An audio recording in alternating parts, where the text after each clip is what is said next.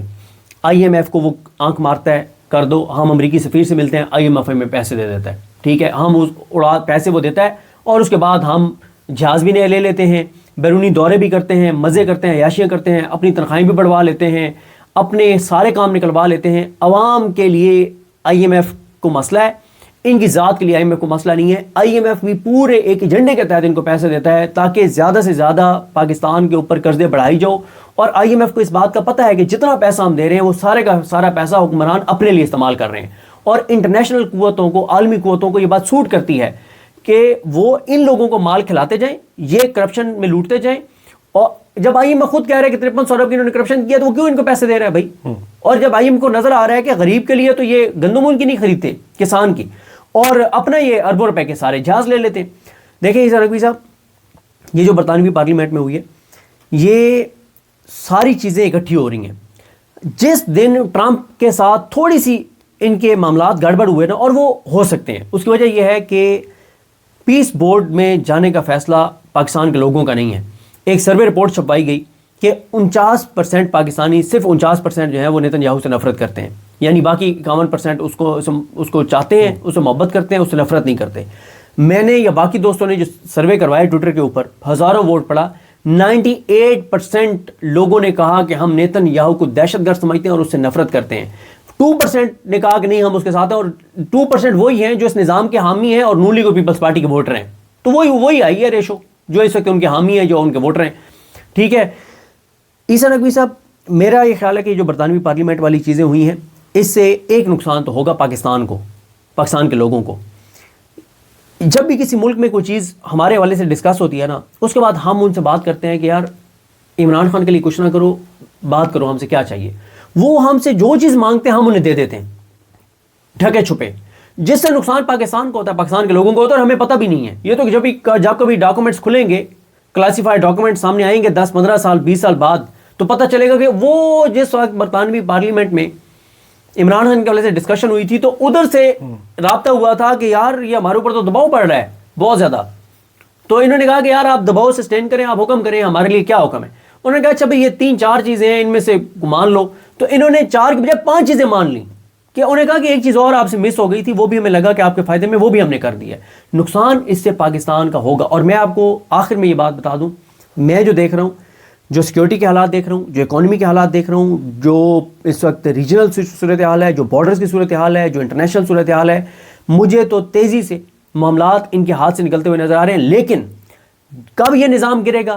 جس دن PTI کے MNAs MPs ticket holders, جن کی کل تعداد بنتی ہے 1085 تقریباً, ان میں سے 50% جس دن عمران خان کے ساتھ اور پاکستان کے ساتھ مخلص ہو جائیں گے نا, 50% آدھے, اس دن یہ نظام گر جائے گا, کیونکہ یہ نظام طاقتور نہیں ہے. صحیح. مجھے کسی نے تذکرتاً بتایا تھا کہ 70,000 جو ہیں وہ پارٹی کے آفس بیئررز ہیں, تنظیمی عہدیدار پاکستان میں, پورے پاکستان میں ملا کر, اور اس کا 10% جو ہے نا وہ 7,000 بنتا ہے. ہاں جی. اور اس کا 10% 700 بنتا ہے. اگر 700 لوگ بھی اڈیالہ جیل نہیں پہنچتے, عمران خان کی سسٹرز وہاں پہ بیٹھی ہوتی ہیں, تو پھر آپ کی بات تو درست ہے, 50% تک اگر معاملہ چلا جائے گا. یعنی آپ کہہ رہے ہیں رہائی فورس کا معاملہ ہم اگلی ویڈیو میں ڈسکس کر لیں. ٹھیک ہے, پھر ہم اس ویڈیو کو یہاں روکتے ہیں, اور اگلی ویڈیو میں ہم بات کریں گے. ایک تو علیمہ خان صاحبہ جو ہیں, ان کا جو آؤٹ برسٹ ہے وہ کس طرف اشارہ کرتا ہے, بیرسٹر گوہر کے حوالے سے, باقی لوگوں کے حوالے سے جنہوں نے بات کی,